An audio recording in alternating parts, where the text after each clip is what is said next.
তুমি ভালো করে জানো আমার কোনো গার্লফ্রেন্ড নেই, আর আমি তোমার ফ্রেন্ডকে ফোন দিচ্ছি। আমার ফ্রেন্ড কে?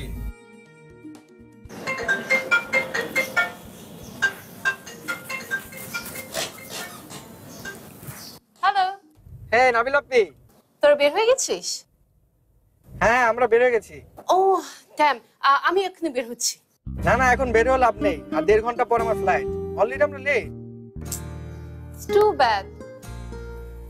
তা তুই কবে ফিরছিস? জানি না আপনি, আগে ভর্তি হই দেখি, আর ক্লাসও তো শুরু হয়ে যাবে। তবে তবে না মানে এর মধ্যে যদি তোমরা বিয়ের সিদ্ধান্তটা নিয়ে নাও তাহলে চলে আসবো। হুম, সেটা তুমি তোমার ভাইয়াকে বলো, আমাকে বলে কি লাভ? শোনো শোনো, না না তোমাকেও বলতে হবে না, আমি কতদিন যাবত ওয়েট করছি। আর ভাইয়া, ভাইয়া তো অফিস অফিস করে দিন পার করে দিচ্ছে। তোমার আর ভাইয়ার মাঝে কে দাঁড়িয়ে আছে জানো? Office office. আচ্ছা, অফিস তাই না? দাঁড়া, আজকে গিয়ে তোর ভাইয়াকে অফিস থেকে ছিনতাই করে নিব। ওকে আপি, তুমি যেমন বলো। ঠিক আছে এখন রাখছি। Okay bye. Okay bye.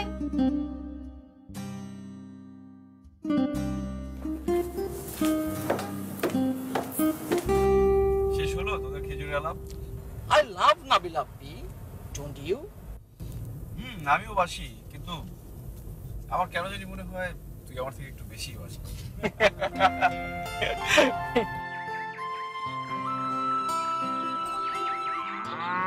তাহলে পড়া যা দিয়েছি কালকে ওগুলো সব মুখস্থ করে রাখবে, মনে থাকবে, ভুল করবে না কিন্তু।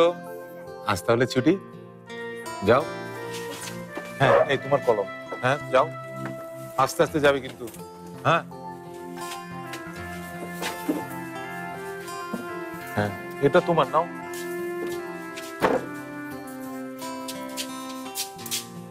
এই এই সাবধান সাবধান, দুষ্টামি করবে না।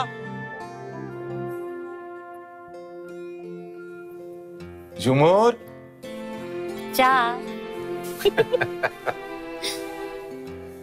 এই নিয়ামত মাস্টারের অঙ্কে কখনো কখনো ভুল হতে পারে, কিন্তু তোর চা দেওয়ার টাইমিং এ কখনো ভুল হবার না।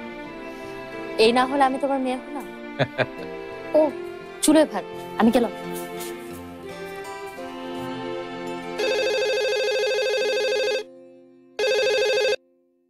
হ্যালো, কি মিটিং ক্যান্সেল?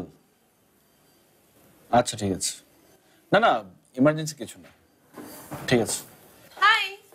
ও এতক্ষণ এলে? ফারদিনকে সিএফ করতে গেলে কিন্তু ওর ভালো লাগতো। আরে হ্যাঁ, আমি না চেয়েছিলাম, কিন্তু কি করব বলো, ঘুম থেকে উঠতে আমার লেট হয়ে গেল। ও কি পৌঁছে গেছে? হ্যাঁ এখন তো পৌঁছে যাওয়ার কথা, ওদের কি সব ফর্মালিটিজ আছে। ও তাই, আচ্ছা থাক, তাহলে এখন আমি ওকে কল না করি, রাতে একেবারে ফোন করব। আচ্ছা শোনো, ফারদিন কিন্তু খুব দামি একটা কথা বলে গেছে। কি কথা? ও বলেছে যে তোমার আর আমার মাঝে এই অফিসটা একটা দেয়াল। আচ্ছা জি, আর আজ আমি এই দেয়ালটা ভেঙে দিতে এসেছি। মানে কি, তুমি অফিসের দেয়াল ভেঙে ফেলবে? তুমি যদি এক্ষুনি এই মুহূর্তে আমার সাথে বাইরে না যাও, তাহলে আমি তোমার এই অফিসের সব কটা ওয়াল ভেঙে ফেলবো। নাবিলা, এটা অফিস টাইম, ভুলে যাচ্ছ?